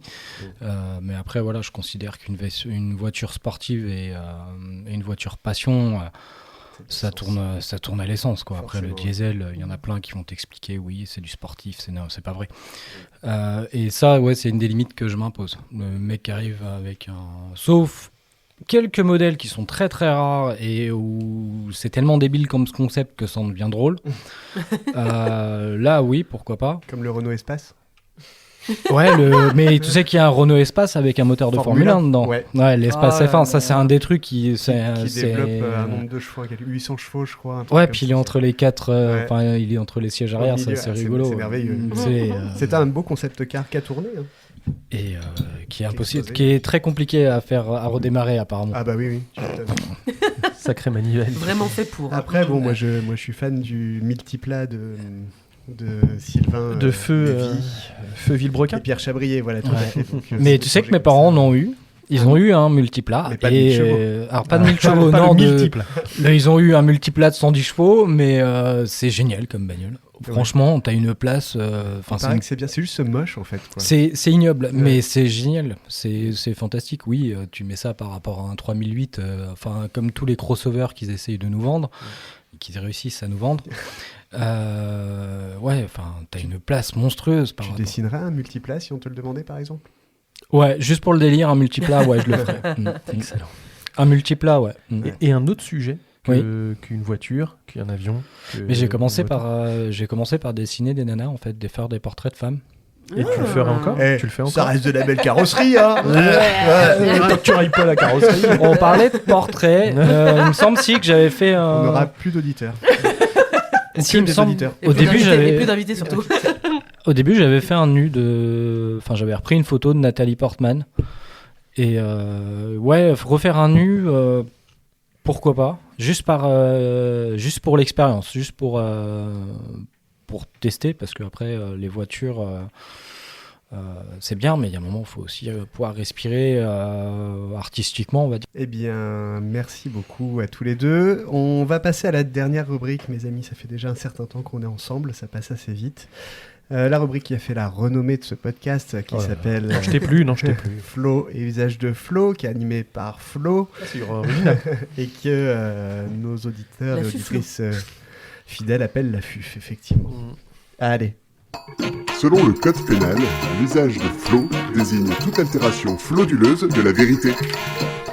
Vous êtes bien avancé, non? Je vais vous donner 4 définitions, va falloir trouver la bonne. Ok. Alors pas la définition du dictionnaire, j'ai un peu arrangé les choses, autrement c'était trop facile. Vous êtes prêts? Alors pas besoin de buzzer, rien, 4 propositions, chacun me donne sa réponse. Je donnerai la pas mienne besoin en dernier, tu donnes, et Nico parlera en dernier systématiquement. Merci. Est-ce que vous connaissez le mot kakoshim? Non. Non. 4 définitions. Alors attention, est-ce que le kakoshim désigne un instrument de musique ancien utilisé dans les cérémonies royales? Louis XIV aurait dit: le kakoshim est l'instrument qui permet de côtoyer les anges. Ou est-ce que le kakoshim désigne une plante exotique aux propriétés médicinales rares que l'on trouve dans la forêt amazonienne? Mike Horn aurait dit: je ne pars jamais à l'aventure sans mâcher du kakoshim. Tu l'as inventé, c'est sûr. Le kakoshim désigne un style architectural caractérisé par des formes géométriques complexes, comme l'opéra de Sydney par exemple. D'où l'expression complexe comme kakoshim. Ou le kakoshim désigne une personne en mauvaise santé, faible. Ce mot est utilisé pour décrire quelqu'un qui est constamment malade. Jean-Jacques Rousseau aurait écrit: je ne me chargerai jamais d'un enfant kakoshim. Ok Google, qu'est-ce que... J'espère pouvoir remercier mes cours de latin Vas-y. du collège, parce que c'est horrible. Je sais pas, je dirais la réponse 1. La 1, donc un instrument. Ok, merci collège.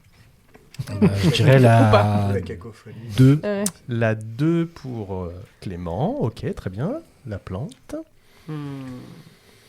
Alors Clémentine. Ouais, je dirais bien la 1 aussi. La 1 aussi, un instrument. Nico? Alors moi je serais parti sur le fruit. Il n'y en avait pas.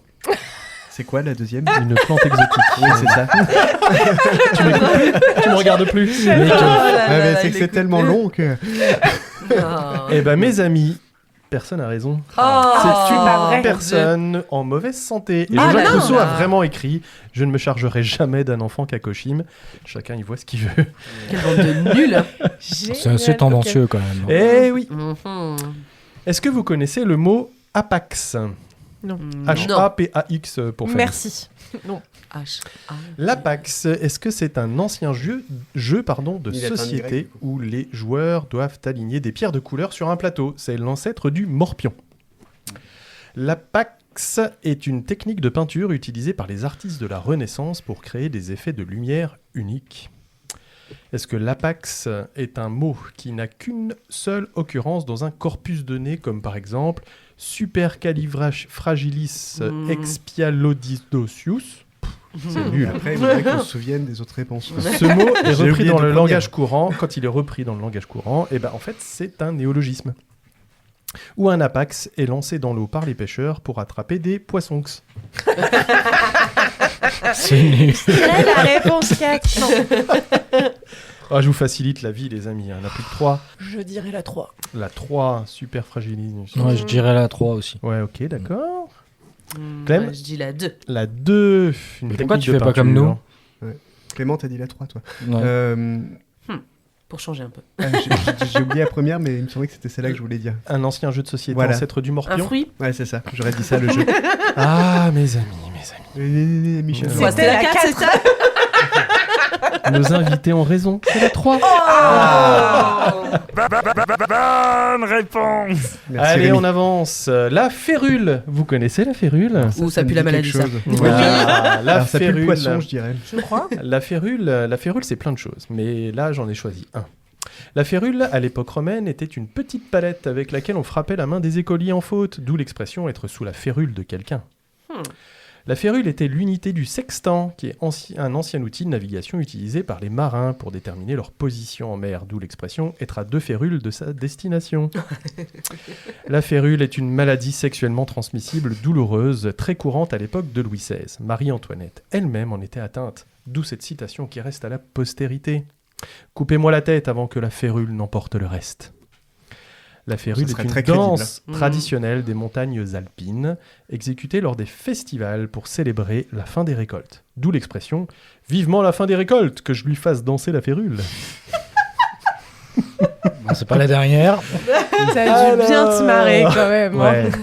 La 3. La 3, donc la maladie. Ouais. Ok. Là, je dirais la 3 aussi, hein, la Une maladie. autre maladie ouais. pour la 2. Ouais, je partais sur la 3. Eh Je l'ai dit dès le départ. trois Dès qu'il a dit le mot, maladies. j'ai dit ça pue la maladie. Ouais. Ça pue la maladie. La petite férule, tu vois, la petite vérole. Voilà, Et c'est la 2, ça. C'était quoi? Alors, la 2, c'était l'unité. Des marins. Des marins. Je suis à 2 férules de ma destination. Non, mais je veux dire l'instrument pour punir la. Pour punir les La élèves. une. Ouais, je veux dire ça. Bravo Nico, c'est ça. Oh, Ok. Il a dû Enfin. se faire féruler. C'est ça, être sous la férule de faire quelqu'un. féruler. C'est Ah, va te faire c'est féruler, une tout à fait, vraie oui. Qui expression. existe. J'ai pris le boulot Je de le Clem. note. C'est Bah, moche. Note-le pas, C'est parce moche. qu'il vient de l'expliquer. Ouais. Par contre, ouais, je me suis fait Bah, plaisir peut-être qu'il y sur a- Marie-Antoinette. moi, je sais Elle a jamais Oui. rien dit de quoi que ce soit avant de mourir. Mais en tout ça cas, ressemble bien à une Bah ouais, je l'ai explication écrite, je l'ai de ça. écrite. C'est tendancieux encore ce qu'il vient de dire. hein. Allez, la suivante me plaît particulièrement, mes amis. Allez. La cuniculiculture. Ah, Alors ça, j'ai déjà entendu aussi. Ah, Culture ouais. du cuni. Mais tu parleras en dernier, s'il te Ouais. plaît. La cuniculiculture est un courant dit de pop culture, né au début des années 2000, qui consiste à mettre en valeur le con. Ce courant est largement inspiré par le dîner de con, on en parlait déjà tout à l'heure. Par exemple, un passionné de culiculture termine toujours un appel téléphonique par un « J'ai les droits !» La cuniculiculture Et voilà, on a est les droits. l'élevage de lapins domestiques qui trouve son origine au Moyen-Âge. Son essor n'est cependant que très récent. Quand je dois, ou quand je veux plutôt, adopter un lapin, je vais donc voir un cuniculiculteur. La cuniculiculture est un courant scientifique sur l'étude des textes latins. Le latin est souvent étudié avec des textes prudes ou guerriers. La cuniculture vise à réintroduire l'étude des textes latins érotiques au vocabulaire complexe et diversifié, cuni en latin voulant dire con pour désigner le sexe féminin. Et la cuniculiculture, est-ce que c'est un courant culturel et de pensée qui incite les personnes à la lecture et au visionnage de documentaires pédagogiques sur la thématique de la sexualité afin de l'aborder de façon plus douce et instinctive? Les anglo-saxons l'appellent le soft sex. Ce courant est porté en France par la célèbre association LBDL. Le bout de la langue. Alors, mes amis, C'est jamais la 4. moi je verrais bien la réponse avec le latin. le lapin, Le latin. le latin, Tin. le latin, donc Tintin. la 3. Mm. Donc les textes plutôt sexuels de latin. Ok. Moi, le lapin. Le lapin. Alors j'ai un latin, un lapin. Clem. Un latin. Latin pour Trois. Clem, ok. Pour moi, de souvenir, c'était l'élevage des lapins. Et bah effectivement, c'est lapin. Oh, joli. Cuniculiculture, l'élevage des effectivement.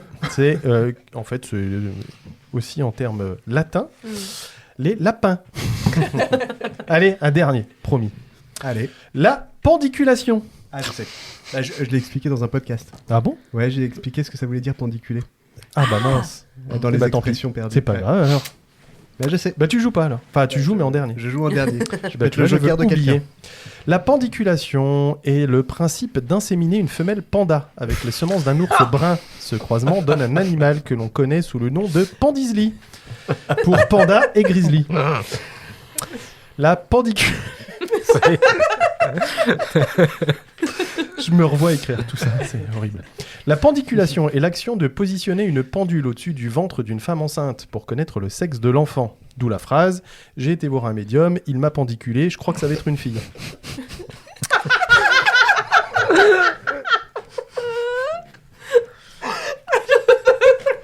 Tu fais tout ça dans ton scénic. C'est terrible. Ou est-ce que c'est l'action souvent associée au bâillement, caractérisée par un étirement généralisé des muscles, d'où l'expression « je suis crevé, je crois que je vais pendiculer ».